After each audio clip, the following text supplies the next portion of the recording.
Okay, so just a quick catch up on video, what we did in our presentation before to see how Kapow can automate manual processes and read data from websites.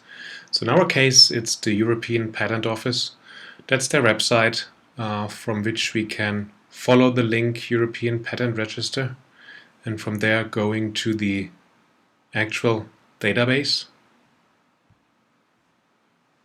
So here we are, and here I can enter data. For instance, look for all patents from Apple and push the button search, and then we get all kinds of results.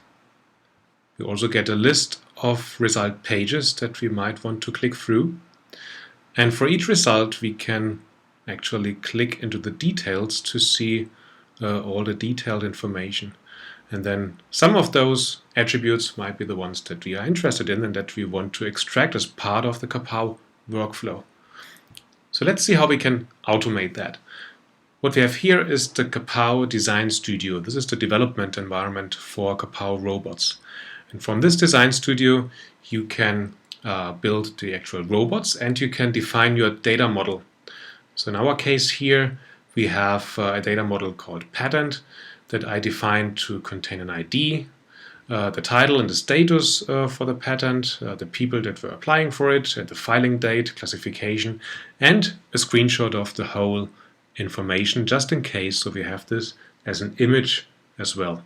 At any point in time you can add to this data definition, adding additional attributes as needed. So once we have this patent type, we can then have a look also on this patent query type. It just contains a text that we want to enter as the search. So once we have this, we can have a look on the actual robot. So this is my robot that will deal with the European Patent Office website. I have attached the two data definitions to that robot. Patent query is input parameter, and the patent is the actual output parameter. And what we have here is now the robot that will follow the link to this register. To build that step, I just right-click and use the context menu to build the next step, which I'm now going to execute. Then again, to follow this button, I just right-click on it and say click. That's how I build the workflow.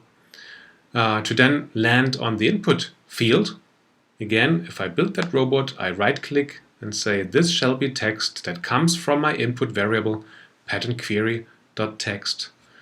And in that sense, I can now go on and see how this robot now has entered the data, and I'm pushing the search button to come to my result page. And in this result page, we can now easily create loops. So this is one loop that will now walk from item to item. And for each of those items, I can click on it to see the details. Again, how to build that step? Right-click and say click. As easy as this.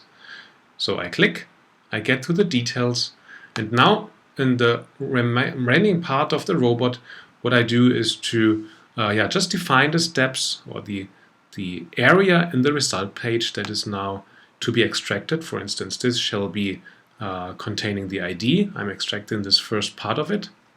So let me executing it, and we see how the ID has now been extracted from that website into my data definition. At the same time, I could take the same field here and say, well, this shall also be data that goes into my patent.title. So this is how I build the next step that is already here in my robot to extract the title, which contains everything.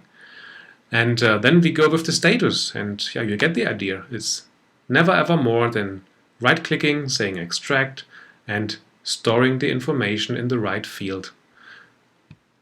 Likewise, we can also deal with date formats, for instance. So this is a little bit more tricky because we also can then or have to use a data converter that will take my input string and translate this into a real timestamp with the help of a pattern. It's 2 date digits, then a dot, then 2 month digits, and then a dot again, and 4 year digits. This is the format, and you can tell Kapow this is how you have to interpret the data. That's a very important thing. Kapow can interpret information and normalize it into your data model. Yeah, finally, what we can have a look here is a dedicated step extract screenshot that will take the whole page content and turn this into an image.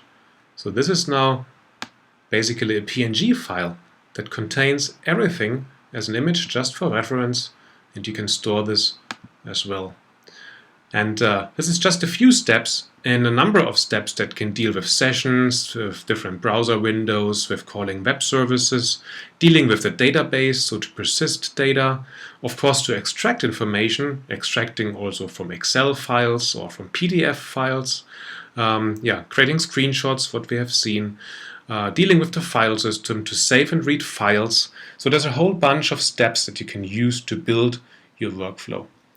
So once we are done with that, I can now push the debuggers button and just have this robot run. So now where I can lean back and just enjoy the show of the robot. So look at how the robot is executing, and for this specific input query, it's now walking through the page and extracting my output data. And this is how I can look at how this is actually extracted, and just also select one of these, check if this is all plausible. So again, this is a pattern from Apple, apparently. We get the classification information, and we get also the screenshot for each of those data items. Here we are. So this will now run for a couple of minutes, but I can just stop it here and say, well, this shall now go into my production server. So with just one button click, I can upload this robot to the Kapow management console. So this is the Kapow Catalyst management console, the server environment where you can control the robots that run on the server, and where we can have a look on the actual server state. It's all in good shape, all green. We can have a look on the repository. So now that I have uploaded the robot, here it is. It takes a pattern query and it will store patterns.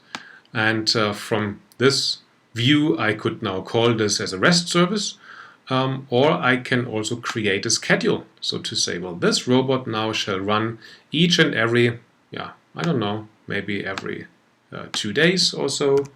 I can still here also enter the specific input parameters. So for instance, maybe now I want to look for Siemens patterns. I could even add the robot twice, of course. So just go in again, take the same robot, but this time entering here maybe again Apple. Then I would now have two robots that are differently parameterized and collect data all at the same time into my database once I hit the save button, which I now did. So if we look at the schedule, we now have a schedule that runs every 2 days. Next time it will be in 2 days from now, and or if I like, I can just run it now.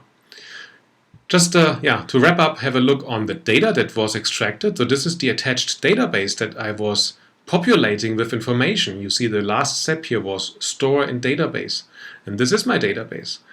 So let's just have a look on one of those items. We see this is the data I extracted. This is the filing date, by the way, which is nicely formatted.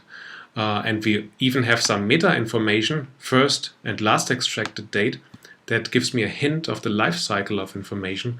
When was it first found, and when was it the last time found again, and when maybe is it disappearing from the page. So that's what you can inherit from this view. Okay, that's just a brief sketch on what you can do with Kapow, how you can build robots that automate manual extraction or research or query processes on a number of websites. And in the same way as I was working with this website, just to see this is all really, really simple.